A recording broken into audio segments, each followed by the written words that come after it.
the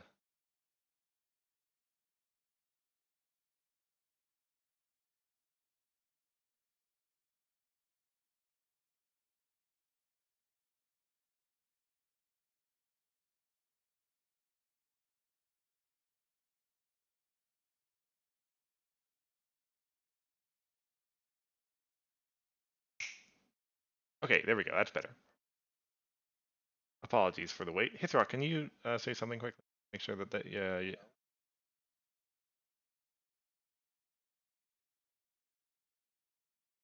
I don't think that was on stream. Try again. There we go. Yeah. There we go. Apologies, everyone. All right, from the top.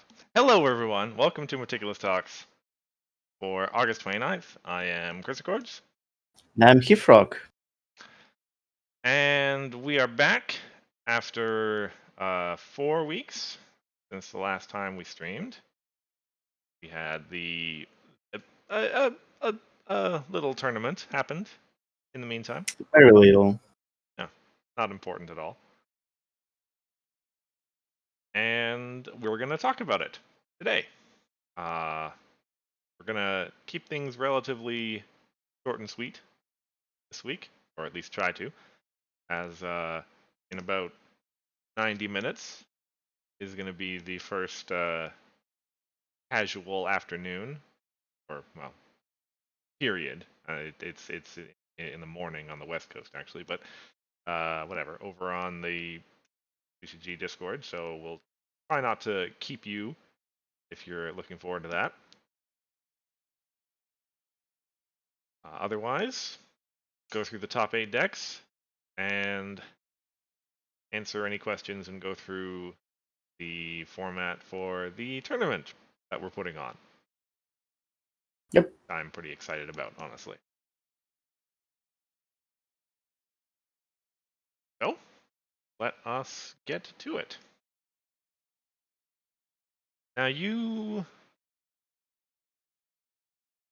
I'm going to say, you didn't participate in Nontinentals? No, I was sick, so Right.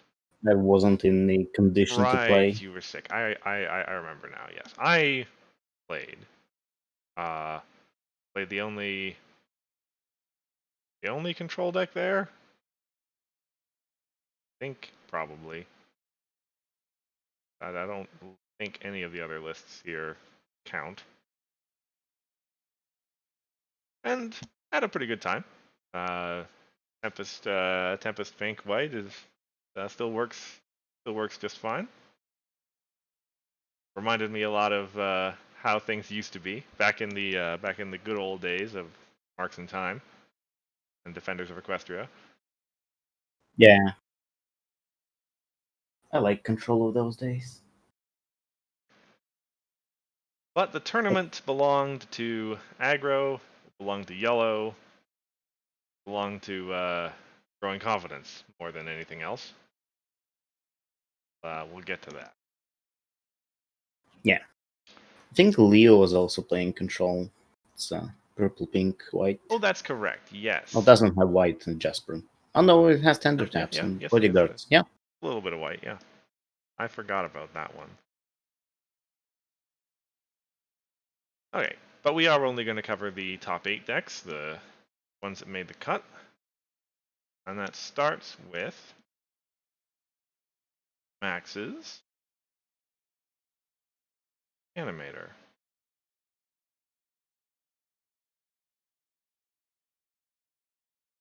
Now, in large part, there isn't going to be a whole lot to say about many of these lists. They're things that have been refined over the course of the year. Although there are a couple of tweaks that have been made to this one since the last time it showed up, I'm pretty sure. The torch is new, I believe. And Yeah. proved pretty useful. Well, I saw this game in the top 8 match that he played against Grand Pause, which was an amazing match, by the way. I guess, yeah, you were sick. So Yeah.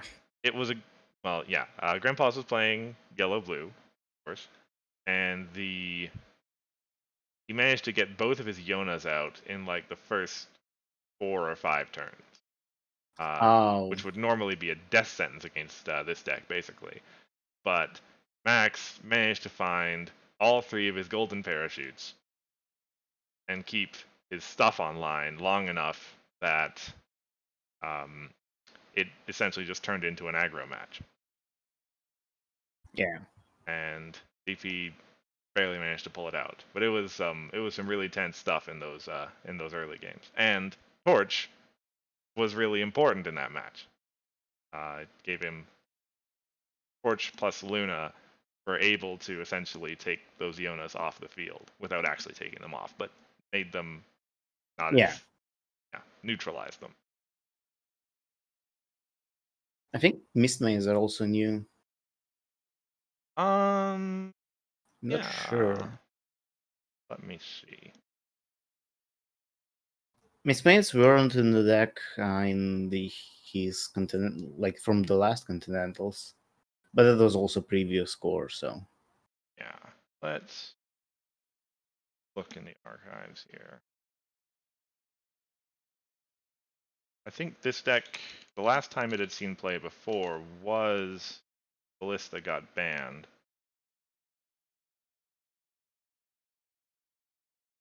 Go, Grandpa's in Online Con 2. No, the Mistmains. Well, yes, Mistmains were new um, since last Continentals. They're here okay. in Online Con 2. RG. Oh, the Evil Twin is actually new. No, Evil Twin was there in the Continentals version Oh, sorry, from no. the last year. I got mixed up. Which one is new then? Uh, this is the old.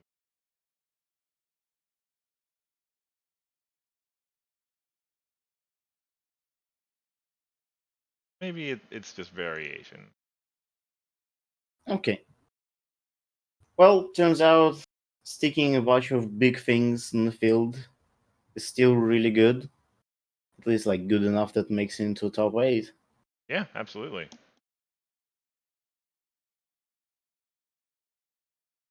Still got Pony of Shadows to hit.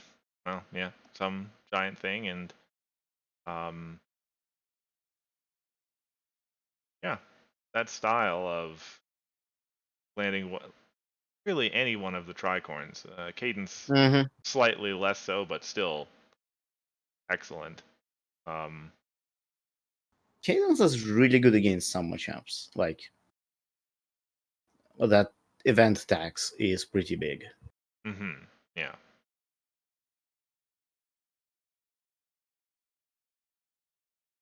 And I guess when you're playing against yellow, and unsatisfactory work is like one of the cards you're most afraid of. Yeah. Uh, yeah, the event tax is pretty. Yeah, and it's not like always that yellow can afford that to pay like 3 for unsatisfactory. Anyway, wanna go to the next deck? Sure. Bugle playing something a little different. Our new blue yellow. Our first blue yellow. Very few blue though.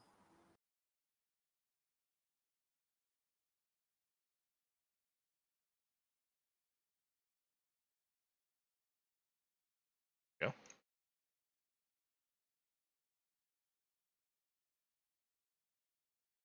Like the only blue cards in this deck are the problem and the swinging wonders, and I guess the main. But that's it. Oh no, there's some multicolor cards. I Mhm. totally missed them. Yep. Crowd Chaser and Flitters, of course. Yeah, right. And there's a Stop Fighting as well. Oh yeah. So this is Bugle's what does he call it? It's aggro control combo, I think. He is the words he used. Um, Perfectly capable of going very fast, sort of via traditional methods, bunyips and cloud chaser and flitter, and yeah, perfectly capable of going slow with mimics, Rogar, with unsatisfactory work and stop fighting, and perfectly capable of doing the Seleno thing with Yep. Tempest Shadow and Guard Geese and etc. And Groger is really good at helping find Tempest.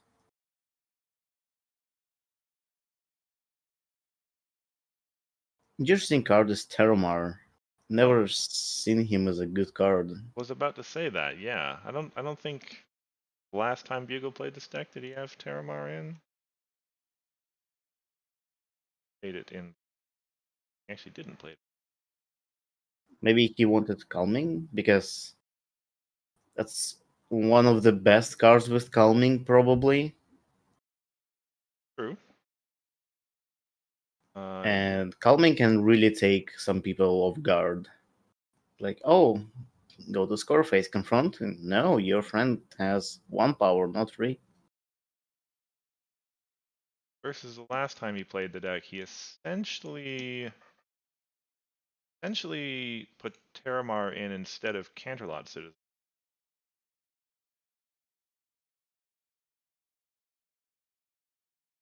There are actually quite a few changes here. Counterlord citizens are more like aggro thing, Hmm. and Terramar is more control thing. Because I think like the problem with calming cards, right, is that uh, you can't like once they go home, you're not really going to move them. But Terramar has Swift, which helps with that, and it's the same 2 power as Controlled Citizens, except it costs 1 and not 2. I mean, not 0, Hmm. which is a big difference. But maybe calming is worth it Could be. I in mean, a yellow it's meta. yeah. I mean, it's worth pointing out that yeah, he also added the calming Cloud Chaser and Flitter. Uh, so it's quite Yeah, possible that that was actually what he was going for. yeah, and like Color Chasers and Fleeter are also like they can move by themselves, so you don't have to pay to move them. Pretty much, you can move them with Terramar, but yeah, I'd imagine it's a meta call against yellow because all of the tokens and low power friends. Because calming too, and like, look, if this deck plays against itself, calming 2 means all of the friends are useless except swinging warders and field erasers and Middlebrook, I guess. Like the rest of them have 2 or less power, which means with calming, when they enter play, it's 0 power. Hmm. Yeah, and given that this deck is as as able to play aggro as any other, it makes sense to be able to kind of on one turn you play slow, let the opponent play into your calming, and then just do the face off yourself anyway. Mm-hmm.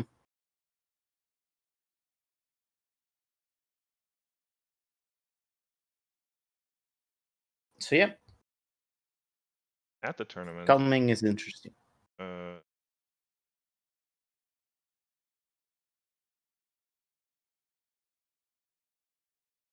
yeah, shoot, I don't have the proper list of who exactly he won and lost to. Um, Uh, oh, he's here.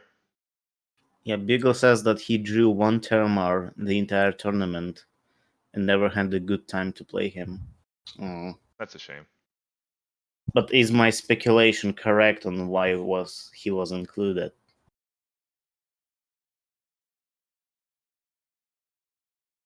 And do you sideboard him out against like non-aggro matchups?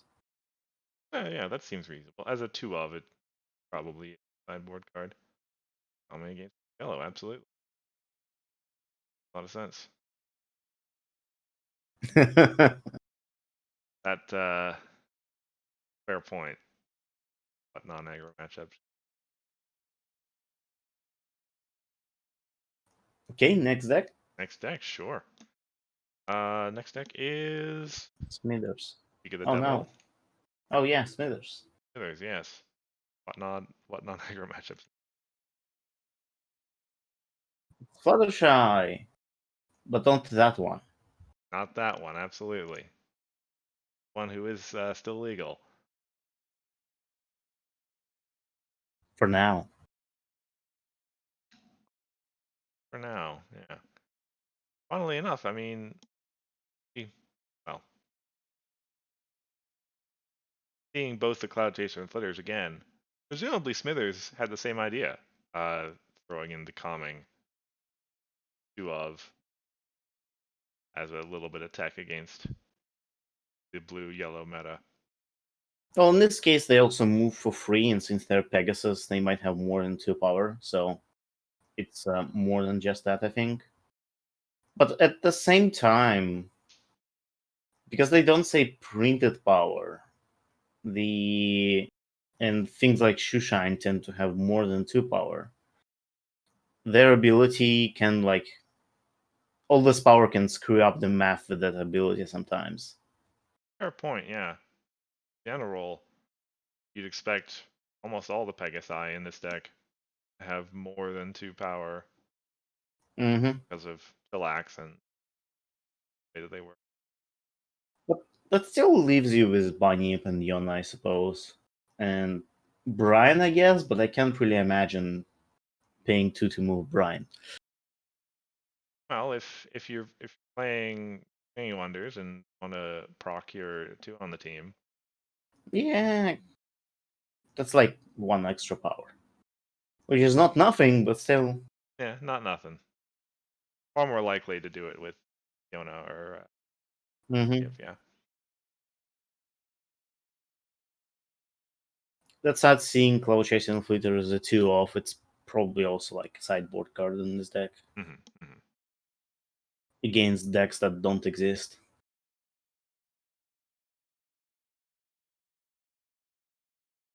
This is the version I remember who else does it, but this is a version that runs the swaying the sea ponies problem, free bonus, which was always it's always a risky play in an aggro meta. Yeah. I don't remember. I don't think it was Smithers, but I saw it work out badly for Josh and Jacob Stubeck in the top 4 rounds, I think, a few times. Yeah, if swing the sea ponies comes at the wrong time, can really swing the game, or sway rather. And but this another problem with swaying the sea ponies is that it has a high front rack, and as an aggro, it's sometimes hard to achieve 8. But I would imagine this deck wouldn't have that much problem with it because of the main plus Pegasus synergy. You basically probably usually get 5 power at that problem for free. And if you have a staff, you might as well just confront the entire problem with your main alone. Yeah. And there's always Shoeshine. Very true. Otherwise, deck looks very similar to the Pegasus synergy we're going to see farther up the lists, farther up the rankings, I guess. Okay. It is a bit of a one-track top 8 farther up there, which that was duly noted after the tournament and action was taken. Yep. And we'll see what that action will. We haven't seen any results from that action yet, so we'll see. Yeah. Alrighty. Next up, we have another blue-yellow deck, but the last breath of fresh air.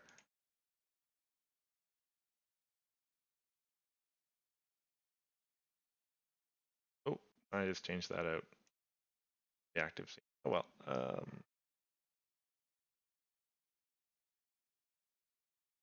There anyway. We have our farming deck. Plano, blue, yellow, a little bit of purple. Just a little purple. I mean, also a little bit of yellow, really. It's, what, 5 cards? Wait. Oh, yeah, there's Turning Point. I 8. totally missed that. Yeah. Yeah. Okay, a little bit more yellow than I A little bit saw more at the yellow. first glance. But a good number of those are probably, much of those would be sideboard cards. I mean, Yeah, Turning Turning Point, Point, it's yes. Like, yeah, what? probably a sideboard. Like, if you see Growing Confidence against you, you don't really ever need Turning Point. Yeah.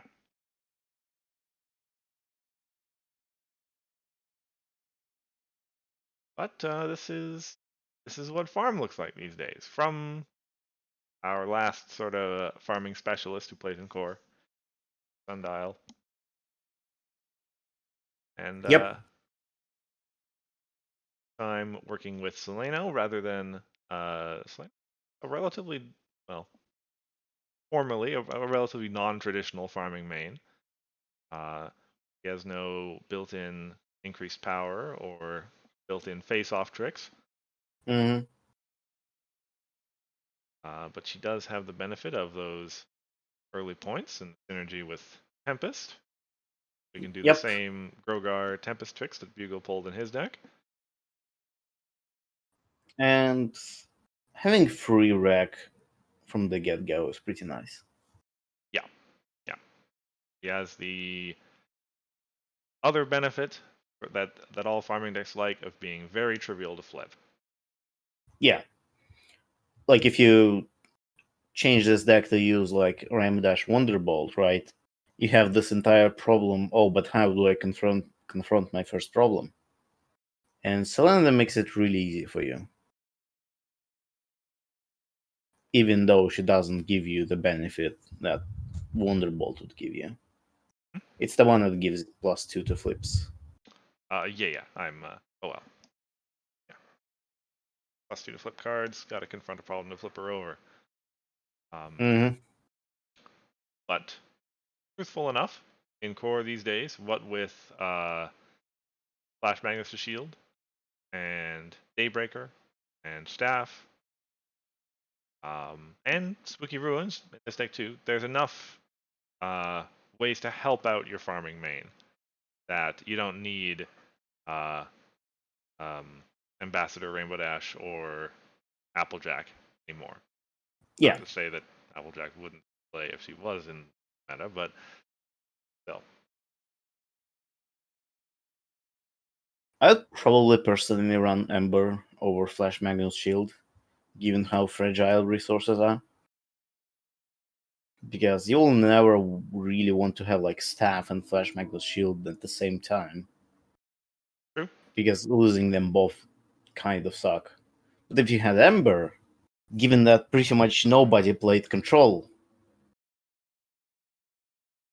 Ember seems like just a better choice. At least to me. But she does cost 1 more and give you 1 less power, so I guess there's that.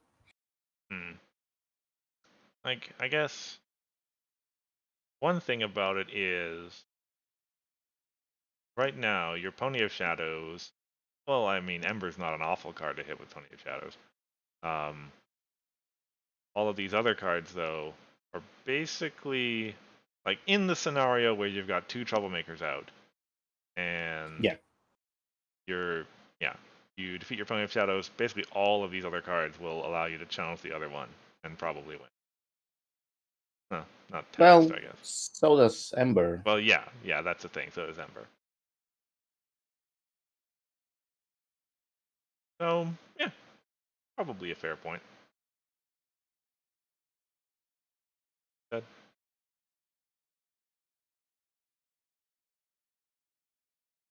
But yeah, I like some blue farm. Yeah, it's good to have a little bit of farm around. Yeah. Keep the aggro decks honest. Well, it didn't. Well, it didn't. Yeah, good point. Alrighty. To the top four. Let's get to it.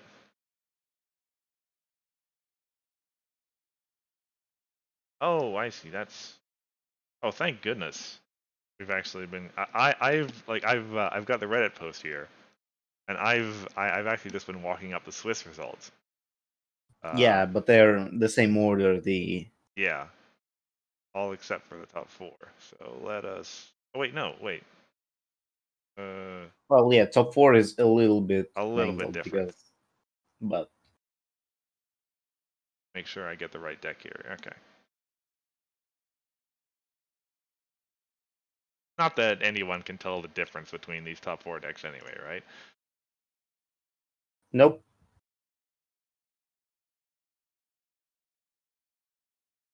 All right, but this is the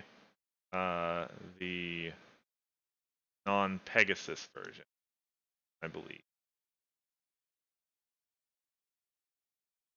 Well, doesn't have any Harmony Pegasus cards, and I don't count Unsatisfactory work because Fluttershy Yep. main. No, those don't really. Yeah, you can just run a Pegasus main, and it doesn't make you a Pegasus deck. This deck actually has a Griffin for Stop Fighting. Yeah. I don't know if I ever saw that happen. But hey, it's there. Mm-hmm. I wonder if that's the only reason Gavin is here, or I'm missing something else. Well, need to have an early play of some sort. It happened to Bugle.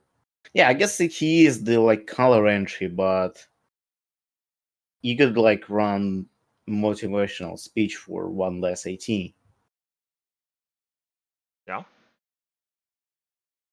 But I guess like friend is more useful, and it has a synergy, and it has a competitive one. So yeah, I suppose it makes sense. I think yeah, it is just it's a little unexpected card that you didn't see in constructed play basically at all.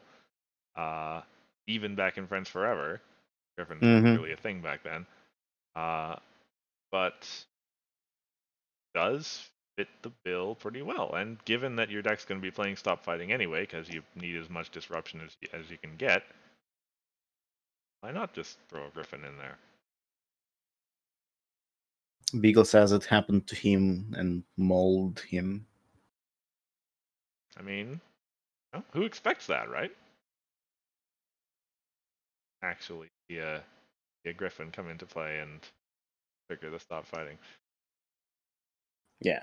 But other than that, pretty standard stuff. It's interesting to see that Cloud Chase and Flitter also present here.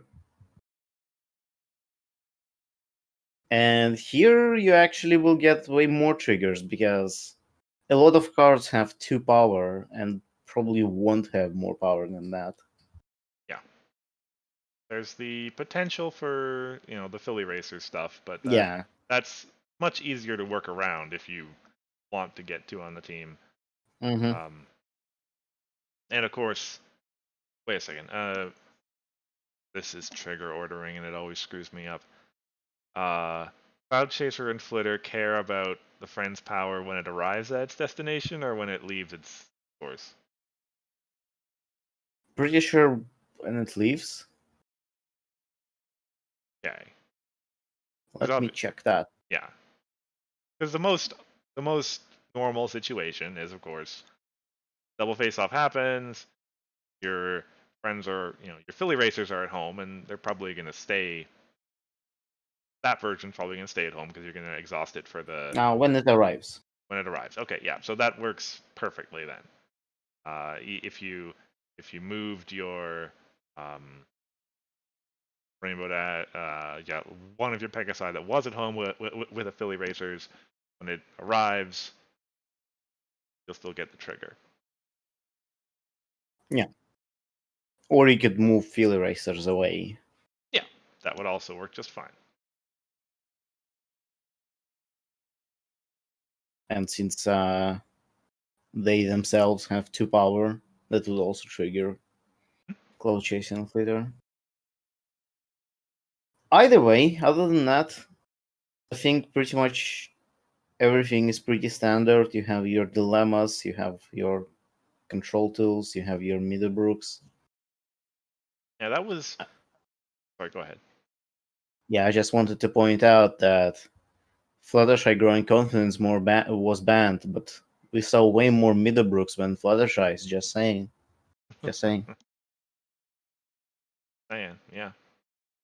I mean, honestly, probably a little too many Meadowbrooks in general. Given, as you say, no one's playing control. Even the yellow decks weren't running as many Grogars as you might have expected. Um, But I mean, it's like a meta thing, right? People run many Middlebrooks, so other people start running less resources. So if people start running less Middlebrooks, people will start running resources again. yeah, yeah, I just think that maybe we might be getting to a place. Hopefully, ban happens. Who knows what the meta is going to look like? But a place where Meadowbrook is a sideboard card is probably what we want to be. Not you run her all the time. If she's a little bit more situationally good, then that would be nice. Yeah, I guess. But like the thing is that aggro has to have a way around troublemakers, and that's why you run Middlebrook. Even if people don't run resources, some people will still run troublemakers. So I don't think you really have a choice to not run her. Yeah, yeah. I just want to point out this is something that hadn't occurred to me before I saw Nontinentals, and really drives home the reasoning behind why growing confidence probably couldn't exist properly in her current form. Is that she effectively does turn your one cost dilemmas into not cards, and Yeah, yeah, allows you to run what effectively is like a 35 card deck or whatever. yeah. Yeah, we have done. Well, we've had a couple of interactions that do that in the past, and they're generally bad things that you don't want to have in your game. So makes a lot of sense. We have some of the cards that do that now, like I think Surprise Party Notes, it's called. Right. But that one is like doesn't do anything else pretty much. Yeah, like it's okay to have like a card that does that, but like to have growing confidence turn an entire class of cards into cantrips. Yeah, That's the word, right? Cantrip? I think so. That's a I have no idea. it's a I know that's a magic term, but it's a I think term. Well, so like that particular version is a term from Dominion. Uh, it's oh a class of cards that draw cards and also don't cost you actions, and so they effectively are just the same thing. They're cards you can play that effectively thin your deck out. yeah, Apologies for anybody who doesn't know. Apology didn't make any sense. it's been a while since I played Dominion, so Okay, fair enough. Shall we move to the other list? yep, All right, so this it's is the Ivory. yes, Ivory. That's right.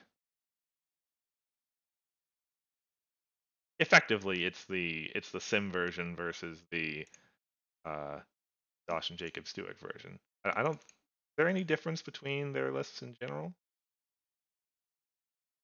Let's see. Oh, okay. Here is the Pegasus version, run by Ivory.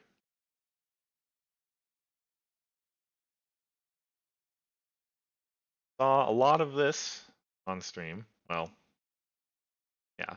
I mean, I streamed the top four match with Grand Foz and the final match. So it was a lot of growing confidence in blue yellow Pegasi in general. I mean, yeah, the entire top 8 was filled with it. Yeah. Notable cards to point out, I guess, is the Pirate Fluttershy, which, again, in those matches where I mean, it's a sideboard card, but in those matches where there are opposing troublemakers, still very good. Mm-hmm. Acceptable Business Attire was a pretty great card the times that I saw it as well. Just because it means, yeah, it means all of your friends are resistant. Well, no, not Meadowbrook. Yeah, but you don't really care about Middlebrook. Who cares about Meadowbrook? Absolutely.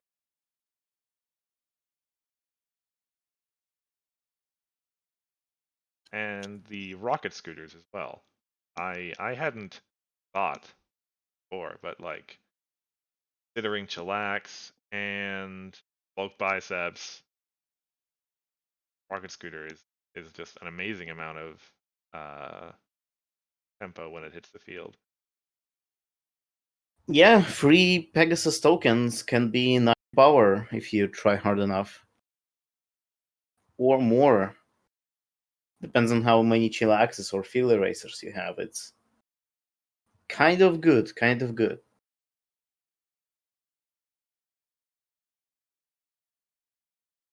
And all that for 2 ET. And And you then, can, yeah? well, I think we were both about to say this, the same thing, that you can retire them at immediate speed to put them all somewhere else. Yes.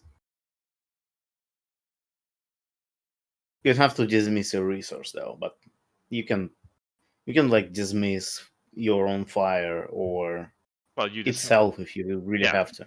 yeah you just uh, dismiss the scooter itself because you need to you need the scooter to leave play to get the more to get the 3 Oh, that's tokens again. right. Yeah. Yeah.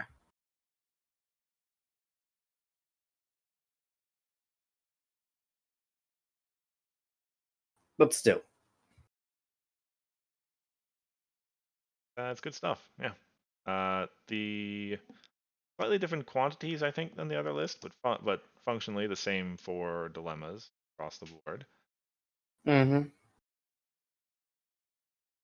But I mean, so the first 2 dilemmas cost you 1, so it's good to run them. Mhm. Washhouse Performance costs you -1, and kind of. And the World Championship costs you 1. Right. Well, costs you 1 and gives you a point, so Yeah. 180, 1 point. Very good trade. it's very reasonable to run these ones.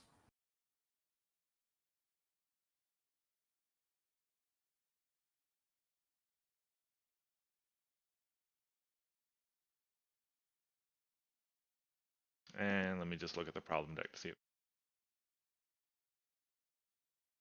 It's people used to talk about the standard control problem deck and the standard combo problem deck.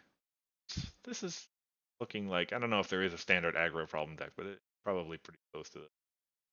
There's still some variations, like sometimes people run Mystery Hopes Hollow, or sometimes people don't run Search High and Low, so it's not as standard as control decks, I would say. Yeah. Where it's always like 2 blackmails, 2 on the cases. Well, I guess depends on colors, but still. Yeah.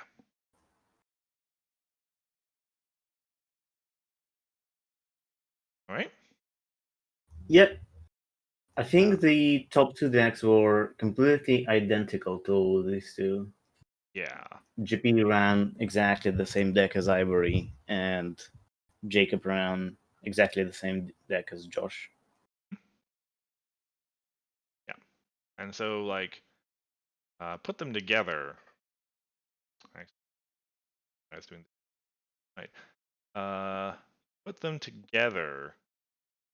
They were Pegasus version was 17-3 across the whole tournament, and the other version was 11-5. Uh, pretty good. And like one of those losses for the Pegasus version, like against itself, there as Yeah, well. but it should even out, right? Because one loss for one deck is win for another deck. Yeah, yeah, absolutely. Um, I think I can actually look. I think those decks might have been banned with the most accumulated TIA points of any deck that's ever been banned.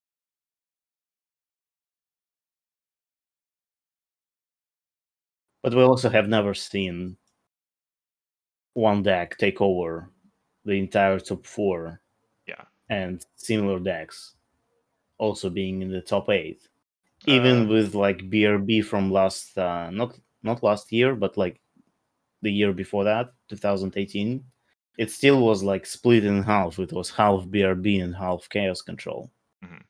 Yeah, not quite. So when Tempest White Pink got banned in the last meta, Portal and Old Money ban, it had 15 points, so it was pretty close.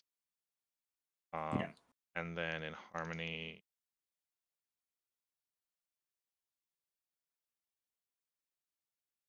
I think 2019 Continentals were like very diverse. I don't think uh, there was a single repeating. Oh, I guess there was some farm there. Yeah, yeah, but still, it was a lot of different decks. absolutely. Oh yeah, relatively well-deserved fans. We when a Yeah, deck's well, yeah, when a main is the entire top four and did that well in core, Swiss rather, and even with that, even with her gone, uh, still a lot of yellow around. yeah. I don't think blue yellow is going anywhere, and even so, even if you look at the top eight, right, growing confidence was in the top four, but there were a bunch of other blue yellow decks which were in the top eight Hmm. who managed to knock all the other decks out. So Yeah. I still When think it's the strongest color combo now, oh even though it doesn't have the dilemma printer anymore, so to say.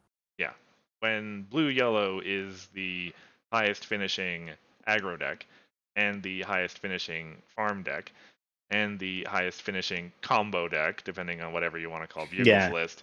Yeah, it goes to say that it's probably one of the stronger color combinations. yeah. So it will be interesting to see how it will do in the future tournaments. Right. Thank you for the segue. Uh, yeah, this I guess it was 2 days ago. I actually did the official announcement. Uh, we're speaking of future tournaments. We're putting one on here at Meticulous Talks. Um, a special, different tournament. Different than any we've done so far. In that, yeah, we have got eight. Uh, uh, Players, yes, eight players. I'm struggling with what the best way to describe individuals. is. Yeah, eight individuals who have done well throughout the 2020 season. Um, in both core and harmony constructed events, people who've won online cons. Uh, the top eight here at Nontinentals, unfortunately, weren't able to get Jacob S or Ivory. Um, but the rest of the top eight, fine. And we're challenging them to a very special uh, deck building and deck piloting test, I guess you could say. The tournament will consist of best of 3 rounds, played the way that we do in Tier 3 tournaments. So rather than the per round time limit, we're going to have, or rather, per game time limits, we're going to have best of threes. You've got 2 hours, 45 minutes to do the whole thing. Because we know that there's some strategy that comes into that sometimes. knowing when to concede to give yourself extra time in future matches if you think you're going to need it. Interesting. Yep. And the big thing is that rather than simply having it be best of 3 core harmony with the same decks, it's going to be core game 1, harmony game 2, and deck choices come into it as well. Because everyone is going to have 2 core lists and 2 harmony lists that are distinct lists, given that they can't share mains and you're capped to 4 cards, 4 copies of the same card in each format. Believe that should enforce that your decks are going to be relatively different, and you'll have to choose which one you want to play in game 1 versus game 2, knowing that if game 3 happens, you'll have to play the other list, the one that you didn't choose, in the format the game 3 is.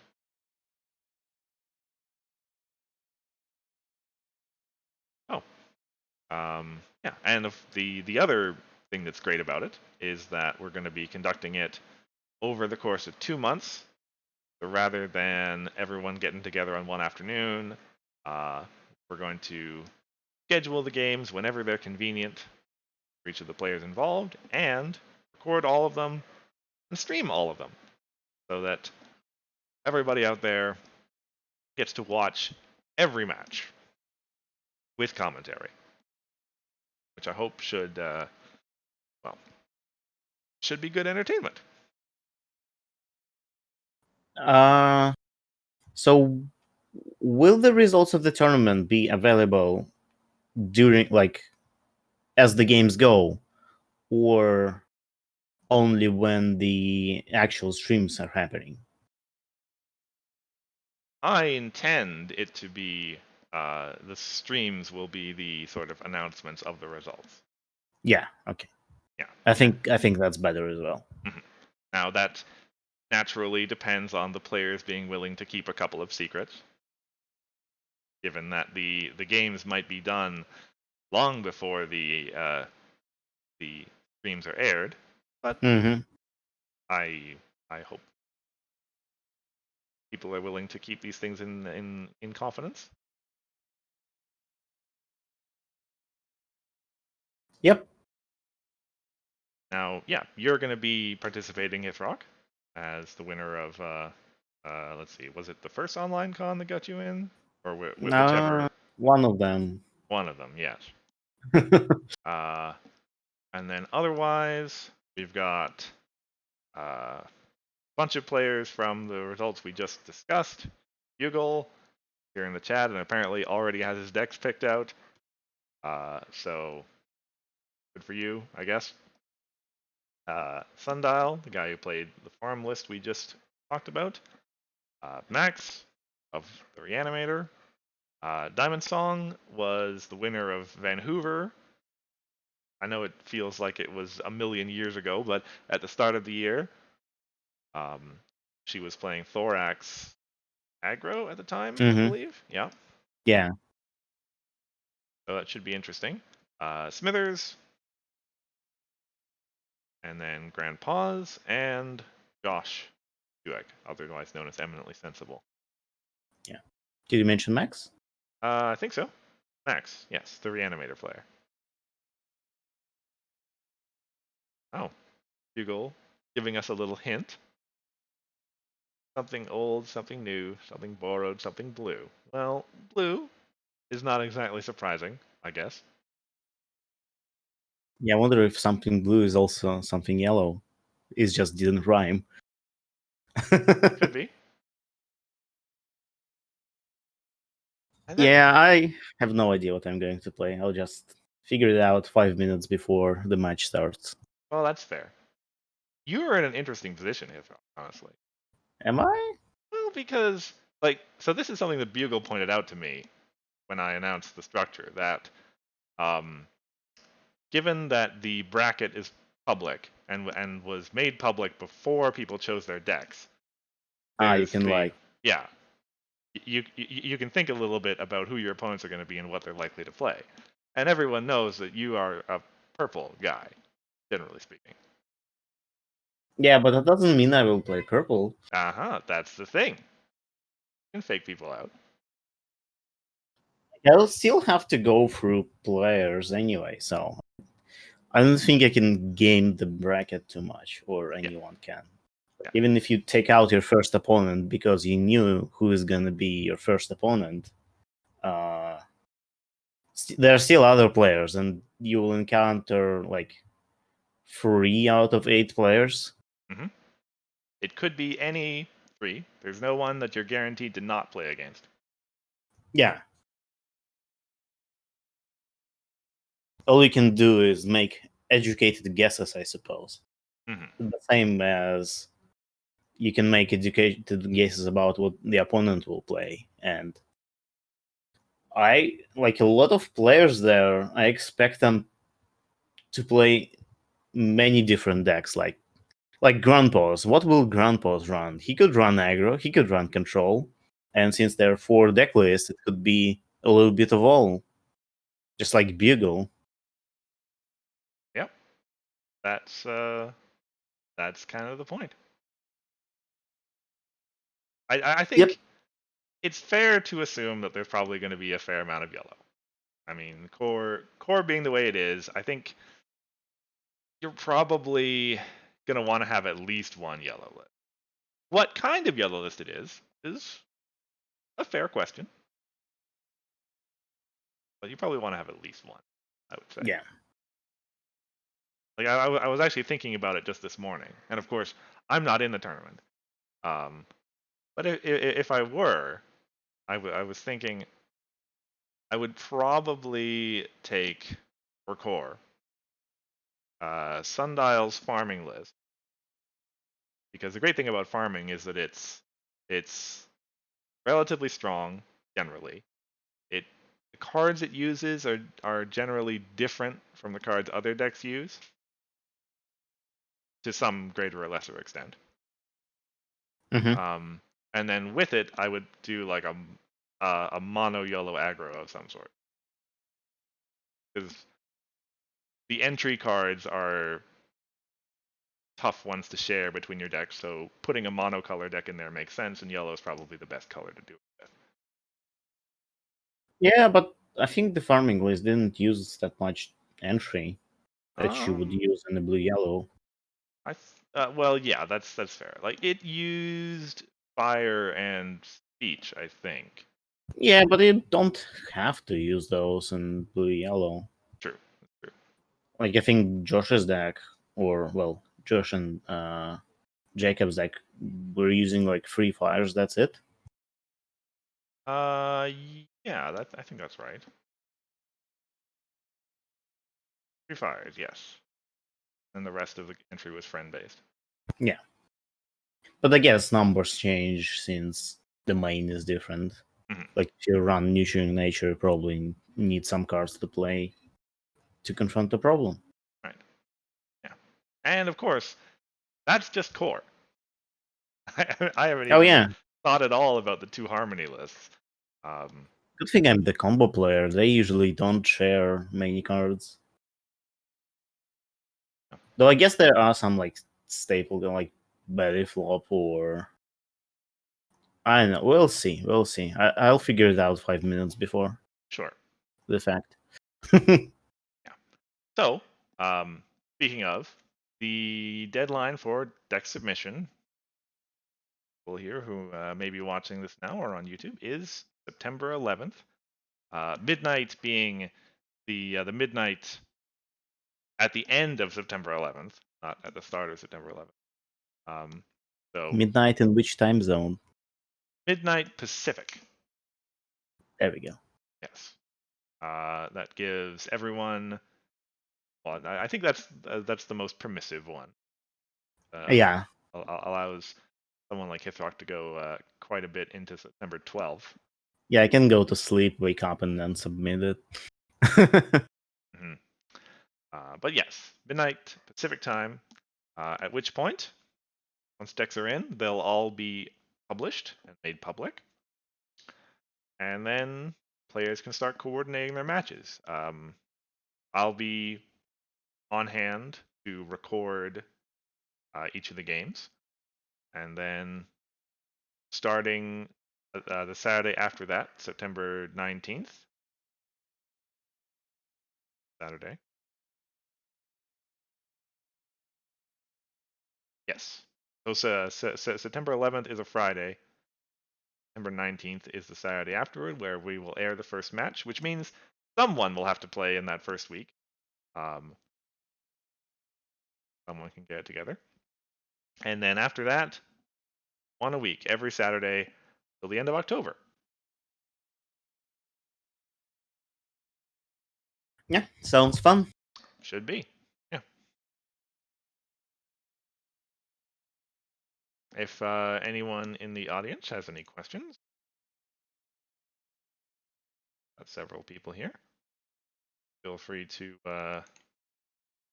voice them. Ready to answer anything about the format? I guess one thing that I actually wanted to say is that, as mentioned, I'll be doing commentary for each of the matches when they come up. The time of airing for the streams is going to be 7 p.m. Pacific time, Saturday night, so that we don't interfere with the casual events or any other constructed events that might happen on that Saturday. They usually don't go that late into the. Mm-hmm. Now, granted, that means that Hithrock is probably not going to be around to do commentary with me, I assume. Nope. Yeah. So, It would be commentary. weird to commentate your own matches. Well, that's fair, yes. But commentary is, like so many things in life, better with friends. And I am going to need other people to do it with me. So, given that we've got 7 weeks worth, I believe I'm probably going to use a rotating cast of guest commentators, which means that I need guest commentators. So I just want to say that if you are listening and feel like you could potentially give it a try, feel free to get in contact with me on Discord or on Reddit, and I'd love to have people to cast with. Yeah, just let you know that if you want to throw your hat into the ring, I'm glad to accept offers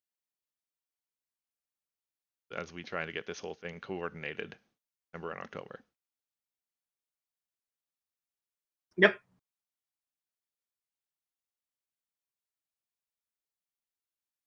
Okay. Otherwise, I don't see any questions in chat. Is there anything else that I need to buy? No. No, I think you mentioned everything. Alrighty. Yep. We are not going to be talking about any spoilers today, even though there have been many since the last time we streamed 4 weeks ago. Not as many than like it's not 30 this time around, but it's still some amount. It's true. It's some amount. We'll get to those in our next stream, 2 weeks from now. September 12th, I guess. It'll be the day after those. We might be able to talk about some of the decks that people put together for the tournament. Maybe. Anyway. But that would be spoilers. Maybe. We'll see. Yeah. Okay. Otherwise, thank you all for coming out and being with us this afternoon. Hope you all have a wonderful weekend and a wonderful couple of weeks. Until next time, I have been Cursor Chords. I'm Hifrock. And we'll see you in a fortnight. Bye.